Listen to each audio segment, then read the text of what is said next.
माही को दो शादियों के कार्ड एक साथ मिले। एक भाई की बेटी की शादी का और एक जेठ जी की बेटी की शादी का। दोनों शादियां भी एक ही दिन थी और दोनों ही रिश्ते ऐसे कि शादी में जाना टाला नहीं जा सकता था।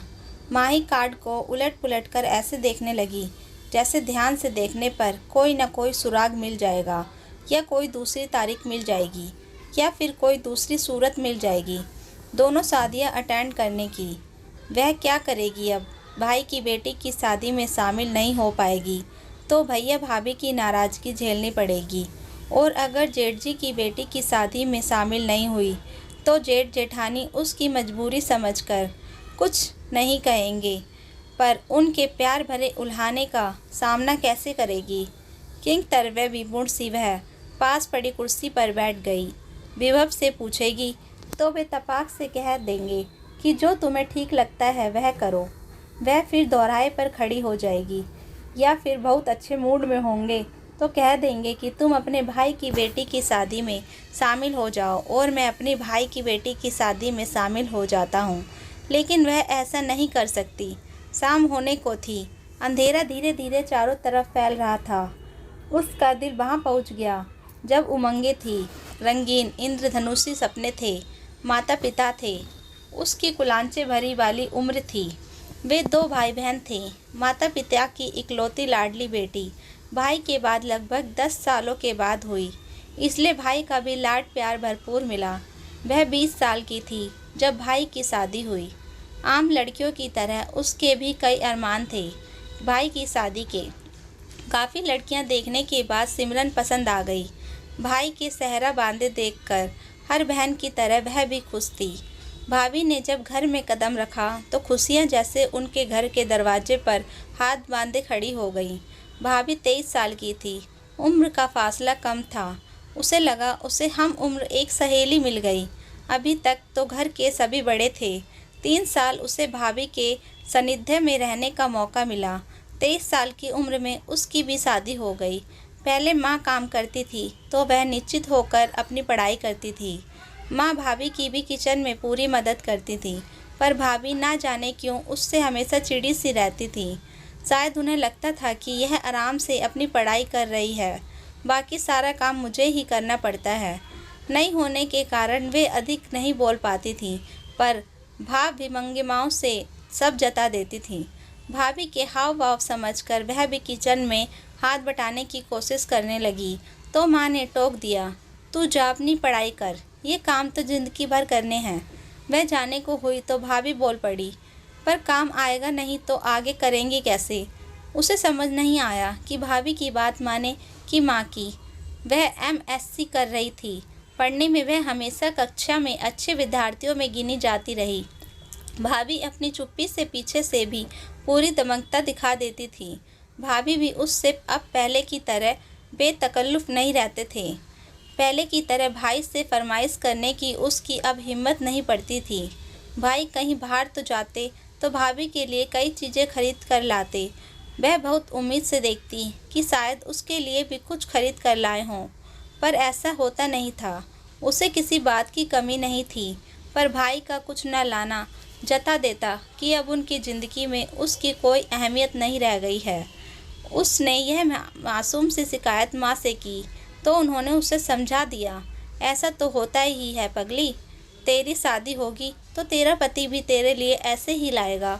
पति के लिए पत्नी सब कुछ होती है और लोग कुछ नहीं होते। होते हैं पर पत्नी से कम ही होते हैं। 2 साल तक भाभी का व्यवहार समझते हुए भी उसने अधिक ध्यान नहीं दिया। उसके लिए भाभी फिर भी अपनी थी, पर भाभी उसे कभी अपना नहीं समझ पाई। उसके 23 की होते होते माता पिता ने उसके लिए लड़का देखना शुरू कर दिया। विभव बैंक में अफसर थे। उनके घर में 2 भाई व 1 बहन और 1 माँ थी। वहाँ सब कुछ अच्छा देखकर उसका रिश्ता तय हो गया और फिर उसकी शादी हो गई। उसने सोचा कि अब भाभी के साथ उसके रिश्ते सहज हो जाएंगे। जब वह कभी कभी आएगी तो भाभी भी उसे पूरा सम्मान देंगी। ससुराल में सभी ने उसे हाथों हाथ लिया, पर घर में जेठानी का ही राज था। वे पूरे परिवार पर छाई हुई थी। सास, ननद व यहाँ तक कि उसके पति के दिलो दिमाग पर भी वही राज कर रही थी। वह अन्यास ही ईर्ष्या से भर उठी। मायके जाती तो वहाँ सब कुछ भाभी का, तो यहाँ सब कुछ जेठानी का। धीरे धीरे ना चाहते हुए भी उसके मन में जेठानी के प्रति ईर्ष्या की भावना घर कर गई। पति से कुछ भी पूछती तो एक ही जवाब मिलता कि भाभी से पूछ लो, साड़ी खरीदनी है साथ चलो। तो उसे जवाब मिलता, भाभी के साथ चली जाओ, या फिर चलो भाभी को भी साथ ले चलते हैं, उनकी पसंद बहुत अच्छी है, खाने में क्या बनाऊं, भाभी से पूछ लो। सास भी बड़ी बहू से पूछे बिना कुछ ना करती। उसे सब प्यार करते पर महत्व बड़ी को ही देते। जेठानी के साथ समझौता करना उसे अच्छा नहीं लगता था। जेठानी उसका रुख समझकर बहुत संभल कर चलती, पर कुछ ना कुछ हो ही जाता। जेठ जेठानी कहीं जाते तो बच्चे घर छोड़ जाते। बच्चों की चाचे के साथ घूमने की आदत तो पहले से ही थी, अब चाची भी आ गई तो क्या वे दोनों कहीं भी जाना चाहते तो दोनों बच्चे को भी उनके साथ लग लेते। वह विभव पर बुनबुनाती, नई शादी हमारी हुई है या जेठ जेठानी की, वे दोनों तो अकेले जाते हैं और हमारे साथ ये दोनों लग लेते हैं। तो क्या हुआ माही, उन्हें इस बात की समझ थोड़ी ही है, बच्चे ही तो हैं, ये ऐसे ही हमारे साथ जाते रहे तो जब तक ये बड़े होंगे तब तक हम बूढ़े हो जाएंगे। अरे जब हमारे चुन मुन होंगे तो उन्हें भाई भाभी संभाल लेंगी, तब हम खूब अकेले घूमेंगे, ज़रूर संभालेंगी, अपने तो संभलते नहीं। जेठानी उसका मूड समझकर बच्चों को जबरन रोकती, ना मानने पर एक दो थप्पड़ तक जड़ देती। बच्चे रोते तो उन्हें देखकर विभव का मूड खराब हो जाता और विभव का खराब मूड देखकर उसका मूड खराब हो जाता और जाने का सारा मज़ा किरकिरा हो जाता। उसे जेठानी पर तब और भी गुस्सा आता, लेकिन जिन बातों में वह जेठानी के साथ समझौता नहीं करना चाहती थी, उन्हीं बातों में भाभी के साथ समझौता करने की कोशिश करती, उन्हें खुश रखने का प्रयास करती ताकि उनके साथ संबंध अच्छे बने रहे। भैया भाभी कहीं जाते तो थोड़े दिन के लिए मायके आने के बावजूद वह भाई के बच्चों की देखभाल करती, उन्हें अपने साथ घुमाने ले जाती, चॉकलेट आइसक्रीम वगैरह खिलाती, पर भाभी उसे फिर भी खास तवज्जो ना देती। माही उस घर को अभी भी अपना घर समझती, फिर वही पहले वाला हक ढूंढती, पर उसकी सारी कोशिशें बेकार हो जाती। भाभी उससे मतलब का रिश्ता निभाती, इसलिए उनमें आत्मीयता कभी नहीं आ पाई। वह जब जब भाभी के साथ किचन में कुछ करने की कोशिश करती तो भाभी उसे साफ जता देती कि अब उनको उसका अपने किचन में छेड़खानी करना पसंद नहीं। वह 2-4 दिन के लिए आई है, माँ के साथ बैठे और जाए। फिर उसके बच्चे हुए तो सास बुजुर्ग होने की वजह से उसकी अधिक देखभाल नहीं कर पाई, पर जेठानी ने अपना तन मन लगा दिया, माँ जैसी देखभाल की उनकी। देखा माही, भाभी कितना ख्याल रखती है तुम्हारा। मैं कहता था ना कि उन्हें समझने में तुम गलती कर रही हो। जेठानी की देखभाल से वह पिघलने को होती तो विभव की बात से जल भुन जाती। पहले बच्चे के समय जब माँ ने बार बार कहा कि अब थोड़े दिन के लिए मायके आ जा, तो 1.25 महीने के बच्चे को लेकर वह मायके चली आई। विभव से कह आई कि बहुत दिनों के बाद जा रही हूँ, इसलिए आराम से रहूँगी, तुम्हें तो वैसे भी मेरी ज़रूरत नहीं है। जेठानी ने जाने की बात सुनी तो मना किया, तुम अभी कमज़ोर हो माही, खुद की व बच्चे की देखभाल नहीं कर पाओगी, यहीं रहो, थोड़े महीने बाद चली जाना, मेरी माँ व भाभी मेरी देखभाल करेंगी। भाभी का स्वभाव जानते हुए भी वह बोली। मायके पहुँची तो खुश थी वह, इस बार लंबे समय के लिए आई थी। जब घर पहुँची तो भावुक होकर माँ व भाभी से मिलना चाहा, पर भाभी का उखड़ा मूड देखकर उत्साह पर पानी फिर गया। माँ भी बहुत उत्साहित नहीं दिखी। लगा माँ ने रीति रिवाज निभाने व उसका मन रखने के लिए उसे मायके आने को कहा था। शायद उन्हें सचमुच विश्वास नहीं था कि वह आ जाएगी। ससुराल में जेठानी उसके आगे पीछे घूमकर उसका ध्यान रखती, बच्चे की पूरी देखभाल करती। सास हर समय सबसे उसका ध्यान रखने को कहती। उसका बेटा सबकी आंखों का तारा था।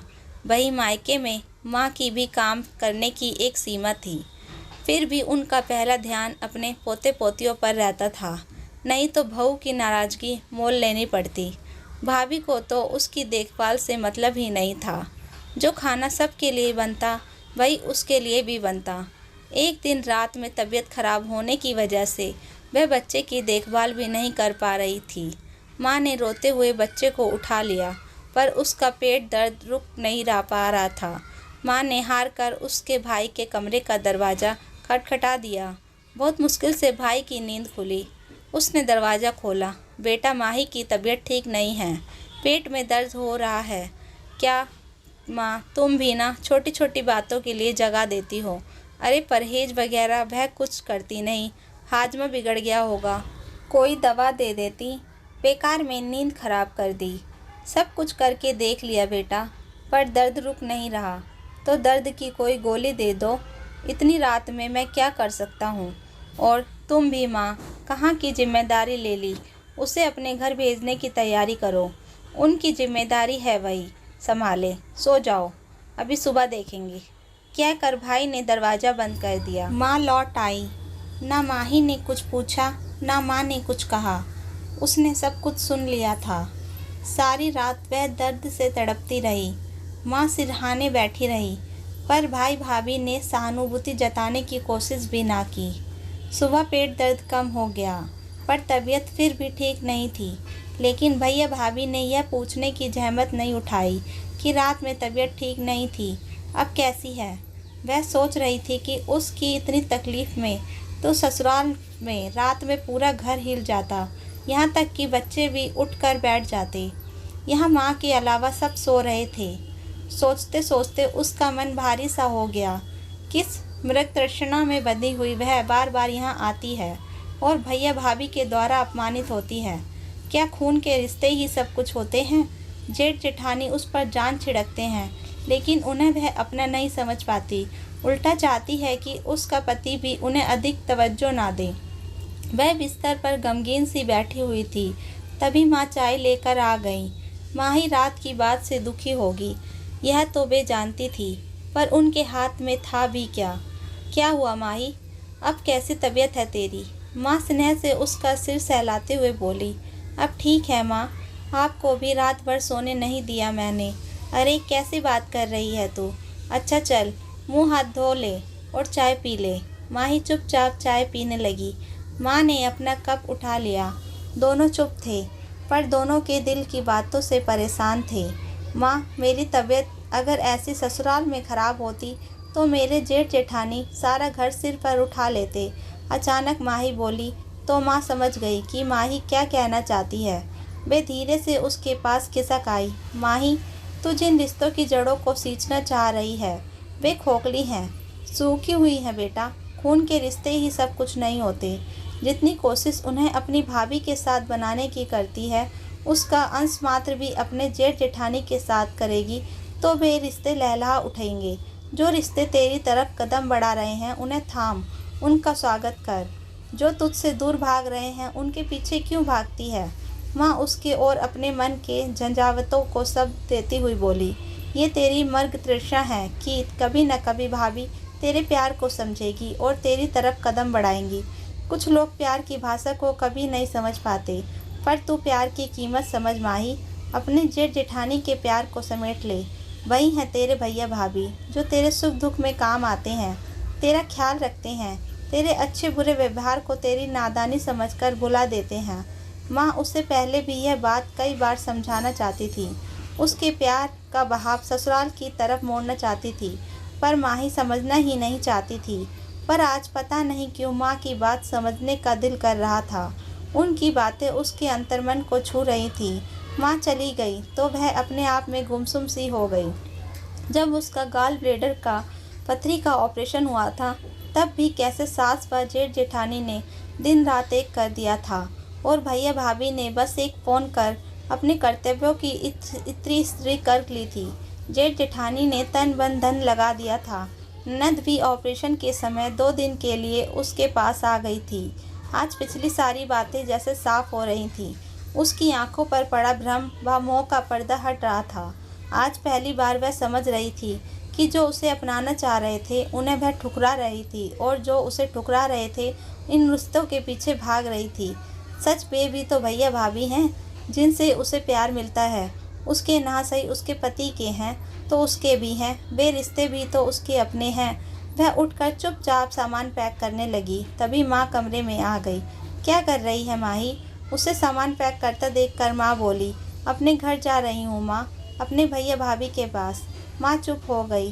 दोनों माँ बेटी बिना शब्दों के कहे भी एक दूसरे की दिल की बात समझ गई थीं। दूसरे दिन माही ससुराल लौट आई।